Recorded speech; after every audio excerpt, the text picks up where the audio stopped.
श्री क्षेत्र ज्योतिबा डोंगर येथील ज्योतिबाची चैत्र पौर्णिमेची यात्रा 1 एप्रिल रोजी संपन्न होत आहे।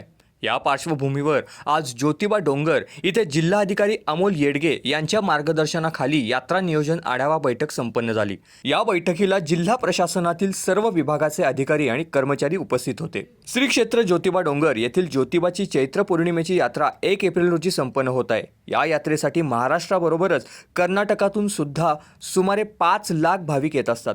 यात्रा काळात भाविकांना आणि ग्रामस्थांना त्यांच्या मूलभूत सुविधा देण्यासाठी जिल्हा प्रशासन 1 महिन्यापासून जय्यत तयारी करत आहे।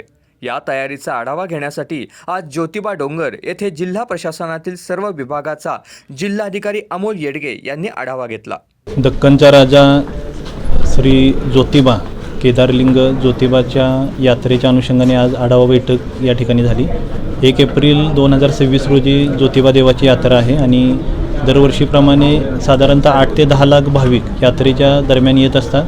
त्या अनुषंगाने सर्व विभाग, पोलीस विभाग, वाहतूक विभाग, देवस्थान समिती, MSCB असेल, अन्न औषध प्रशासन असेल, पंचायत विभाग असेल, सर्वांचा आढावा आणि त्यांचं नियोजनाचं सादरीकरण या बैठकीमध्ये झालं।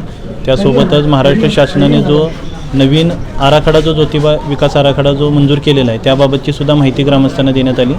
तर चांगल्या पद्धतीचं नियोजन यात्रेच्या अनुषंगाने झालेलं आहे। भाविकांना पिण्याच्या पाण्याची व्यवस्था असेल, शौचालयाची व्यवस्था असेल, अन्नछत्राच्या माध्यमातून सुविधा असतील, दर्शन रांगेमधलं योग्य व्यवस्थापन असेल, तर अशा सर्व व्यवस्था चांगल्या पद्धतीने केलेल्या आहेत। आणि माझं ज्योतिबाच्या सर्व भक्तांना, देशभरातून महाराष्ट्रभरातून येणाऱ्या सर्व भक्तांना या यात्रेला येण्याबाबतची विनंती आहे आणि यात्रेला आल्यानंतर त्यांना सर्व सुविधा पुरवण्याच्या अनुषंगाने सर्व व्यवस्था देवस्थान समितीमार्फत केली जाईल। यावर्षी महत्त्वाचे आपण प्लास्टिक मुक्त यात्रा नियोजन करणार आहे, तर त्या अनुषंगाने सर्व सूचनांचं पालन येणाऱ्या भाविकांनी करावं।